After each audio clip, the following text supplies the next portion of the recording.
ನಮಸ್ತೆ ಎಜೆ ನ್ಯೂಸ್ಗೆ ಸ್ವಾಗತ.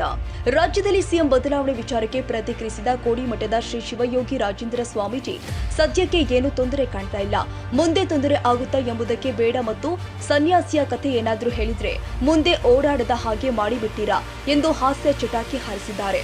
ಮಾಧ್ಯಮಗಳ ಪ್ರಶ್ನೆಗೆ ಉತ್ತರಿಸಿದ ಸ್ವಾಮೀಜಿ, ಒಬ್ಬ ಸನ್ಯಾಸಿ ತಪಸ್ಸಿಗೆ ಕುಳಿತಿದ್ದಂತೆ ಆಗ ಒಬ್ಬ ಬೇಟೆಗಾರ ಬೇಟೆಗೆ ಜಿಂಕೆ ಓಡಿಸಿಕೊಂಡು ಬಂದನಂತೆ. ಸನ್ಯಾಸಿ ಮುಂದೆ ಜಿಂಕೆ ಹೋಯ್ತಂತೆ. ಆಗ ಬೇಟೆಗಾರ ಸನ್ಯಾಸಿ ಬಳಿ ಜಿಂಕೆ ಹೋಯ್ತಾ ಅಂತ ಕೇಳಿದ್ನಂತೆ. ಅದಕ್ಕೆ ಸನ್ಯಾಸಿ ಹೋಯಿತು ಅಂತ ಹೇಳಿದ್ರು ಕೊಂದ ಪಾಪ ತಟ್ಟುತ್ತೆ, ಇಲ್ಲ ಅಂತ ಹೇಳಿದ್ರೆ ಸುಳ್ಳು ಹೇಳಿದ ಪಾಪವು ತಟ್ಟುತ್ತೆ. ಹೀಗಿದ್ದಾಗ ಯಾವುದು ನೋಡಿತು ಅದಕ್ಕೆ ಮಾತು ಬರಲ್ಲ, ಯಾವುದು ಮಾತನಾಡಿತು ಅದಕ್ಕೆ ಮಾತನಾಡಲು ಬರಲ್ಲ ಎಂದಿದ್ದಂತೆ ಎಂದು ಕತೆ ಬಿಚ್ಚಿಟ್ರು. ಜನ ಎಲ್ಲವನ್ನೂ ಮನಃಶಾಂತಿಯಿಂದ ತೆಗೆದುಕೊಳ್ತಾ ಇಲ್ಲ, ದ್ವೇಷ ಭಾಷೆಯಿಂದ ತೆಗೆದುಕೊಳ್ತಿದ್ದಾರೆ. ಇನ್ನು ಆತ್ಮಸಾಕ್ಷಿಯಾಗಿ ಜನ ಮತ ನೀಡ್ತಿಲ್ಲ. ಎಲ್ಲಿಯವರೆಗೆ ಮತವನ್ನ ಮಾರಾಟ ಮಾಡುತ್ತಾರೋ ಅಲ್ಲಿಯ ತನಕ ಲಾಭ ನಷ್ಟ ಇರುತ್ತೆ. ಹಿಂದಿನ ಕಾಲದಲ್ಲಿ ಧರ್ಮದ ಅನುಮತಿ ಪಡೆದು ರಾಜಕಾರಣ ಮಾಡ್ತಾ ಇದ್ರು. ಈಗ ಧರ್ಮವೂ ಕೂಡ ಇಲ್ಲ, ಗುರಿಯೂ ಕೂಡ ಇಲ್ಲ, ದುಡ್ಡು ಮಾಡುವುದಷ್ಟೇ ಗುರಿ. ಹಾಗಾಗಿ ಬಹುಬೇಗ ಇವರಿಗೆ ಅಪಘಾತಗಳು ಆಗ್ತಾ ಇದೆ. ಮನುಷ್ಯ ಯಾವುದೋ ಅಪೇಕ್ಷೆ ಇಲ್ಲದೆ ಮತ ಹಾಕ್ತಾನೋ ಅಲ್ಲಿಯ ತನಕ ರಾಮರಾಜ್ಯ ಸಿಗಲ್ಲ ಎಂದು ಹೇಳಿದ್ರು. ಇದು ಕ್ರೋಧಿನಾಮ ಸಂವತ್ಸರ. ಕ್ರೋಧ ಅಂದ್ರೆ ಸಿಟ್ಟು. ಇದರಲ್ಲಿ ಒಳ್ಳೆಯದು ಕೆಟ್ಟದ್ದು ಇದೆ. ಆ ಪೈಕಿ ಕೆಟ್ಟದ್ದೇ ಜಾಸ್ತಿ ಇರುತ್ತೆ.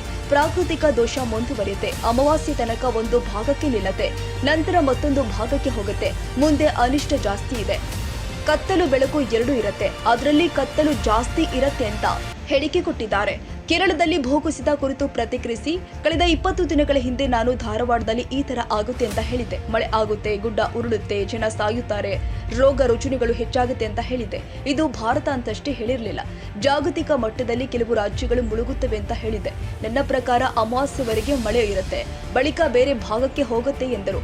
ಬರುವ ದಿನದಲ್ಲಿ ರೋಗ ರುಜಿನಗಳು ಸ್ವಲ್ಪ ಜಾಸ್ತಿ ಆಗುತ್ತೆ, ಅಲ್ಪಾಯಸ್ಸು ಕಡಿಮೆ ಆಗುತ್ತೆ, ಜನ ಮಾನಸಿಕ ಸ್ಥೈರ್ಯ ಕಳೆದುಕೊಳ್ತಿದ್ದಾರೆ. ಬರೋ ದಿನದಲ್ಲಿ ಅಷ್ಟೊಂದು ಶುಭವಾಗಿಲ್ಲ. ಒಳ್ಳೆಯದು ಇದ್ದಾವೆ, ಆದ್ರೆ ಬೆಳಕನ್ನ ಕಪ್ಪು ಓರೆ ಮಾಡಿದಾಗ ಕಪ್ಪೆ ಜಾಸ್ತಿ ಎಂದು ಎಚ್ಚರಿಸಿದ್ರು. ಕೆಲ ದಿನಗಳ ಹಿಂದೆ ಲೋಕಸಭಾ ಚುನಾವಣೆ ಕುರಿತಾಗಿ ಮಹಾಭಾರತದ ಸನ್ನಿವೇಶವನ್ನು ಕೂಡ ಧಾರವಾಡ ಹೇಳಿದ್ದೆ.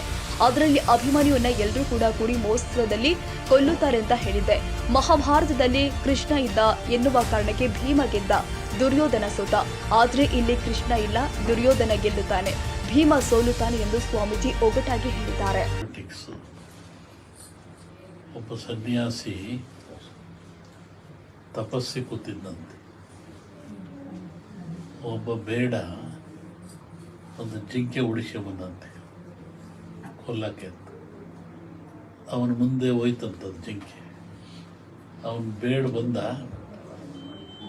ಏನು ಸ್ವಾಮಿ ಇಲ್ಲಿ ಜಿಂಕೆ ಓತಾ ಅಂತ ಕೇಳ್ದ. ಇವನು ಹೇಳಿ ಕೇಳಿ ಸನ್ಯಾಸಿ ಅವನಂದ, ಈ ಓತು ಅಂತ ಹೇಳ್ಬಿಟ್ರೆ ಕೊಂದು ಬಿಡ್ತಾನೆ, ಆ ಕೊಂದು ಪಾಪ ನನಗೆ ಬಂದ್ಬಿಡುತ್ತೆ, ಇಲ್ಲ ಅಂತ ಹೇಳಿದ್ರೆ ಸುಳ್ಳು ಹೇಳಿದ ಪಾಪನೂ ಬರುತ್ತೆ ನನಗೆ, ಏನು ಮಾಡೋದು ಅಂತ ಯೋಚನೆ ಮಾಡಿದ್ದಂತ.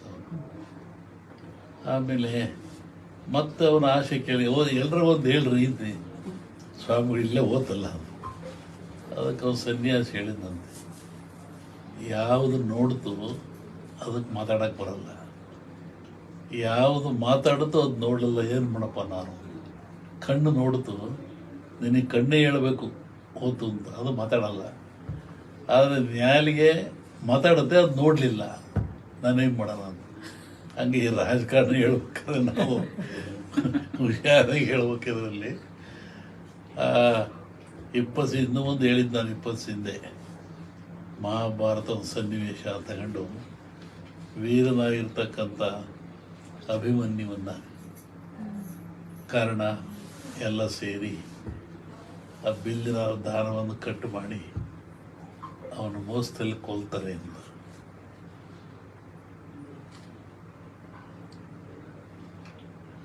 ಆಮೇಲೆ 20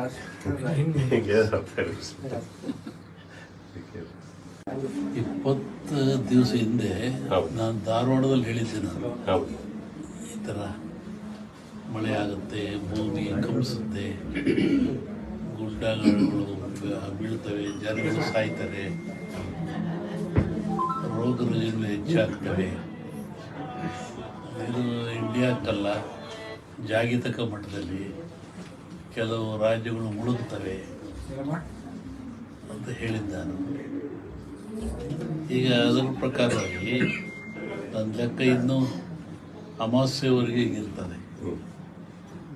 ಅಮಾವಾಸ್ಯೆ ನಂತರ ಮತ್ತು ಬೇರೆ ಭಾಗದಲ್ಲಿ ಹೋಗ್ತದೆ. ಒಟ್ಟಿಗೆ ಇದು ಕ್ರೋಧಿನಾಮ ಸಂವತ್ಸರ, ಕ್ರೋಧನ ಸಿಟ್ಟು ಅಂತ ನಮ್ಮ ಹಿಂದೂಗಳ ಪ್ರಕಾರವಾಗಿ. ಇದರಲ್ಲಿ ಒಳ್ಳೆಯದು ಕೆಟ್ಟದಿದೆ.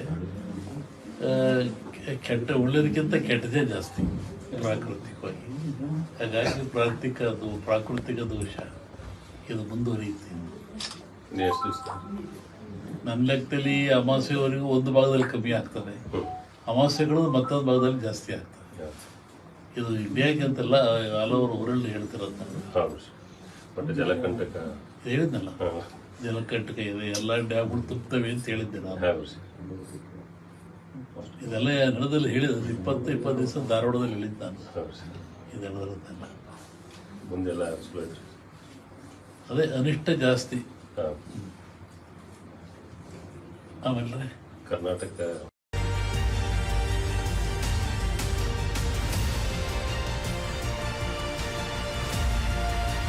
ನಮಸ್ಕಾರ ಸ್ನೇಹಿತರೆ, ನಾನು CM ಶಾಬಾಸ್ ಖಾನ್, ಯಂಗ್ಸ್ಟಾರ್ ಎಂಪವರ್ಮೆಂಟ್ ಪಾರ್ಟಿಯ ರಾಷ್ಟ್ರೀಯ ಅಧ್ಯಕ್ಷ.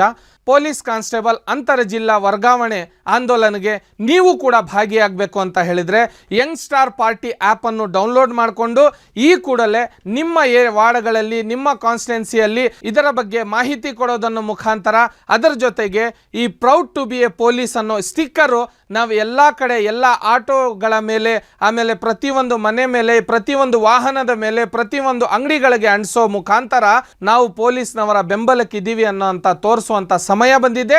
ಇದಕ್ಕೆ ನೀವು ಕೂಡ ಮೆಂಬರ್ ಆಗಿ ಕೆಲಸ ಮಾಡಬೇಕು ಅಂತ ಹೇಳಿದರೆ ಈ ಕೂಡಲೇ ಯಂಗ್ಸ್ಟಾರ್ ಪಾರ್ಟಿ ಆ್ಯಪನ್ನು ಡೌನ್ಲೋಡ್ ಮಾಡಿಕೊಂಡು ನಮಗೆ ಟೆಕ್ಸ್ಟ್ ಮೆಸೇಜ್ ಮುಖಾಂತರ ನೀವು ನಮ್ಮನ್ನು ಸಂಪರ್ಕಿಸಬಹುದು. ಪೊಲೀಸ್ನವರೇ, ನಾವು ಕೂಡ ನಿಮ್ಮ ಜೊತೆಗಿದ್ದೀವಿ. ಜೈ ಹಿಂದ್, ಜೈ ಕರ್ನಾಟಕ. ತಾಜಾ ಸುದ್ದಿಗಾಗಿ AJ ನ್ಯೂಸ್ 24x7 ಗೆ ಸಬ್ಸ್ಕ್ರೈಬ್ ಮಾಡಿ ಮತ್ತು ಬೆಲ್ ಐಕಾನ್ ಒತ್ತಿ ತಪ್ಪದೇ ಲಿಂಕ್ ಶೇರ್ ಮಾಡಿ.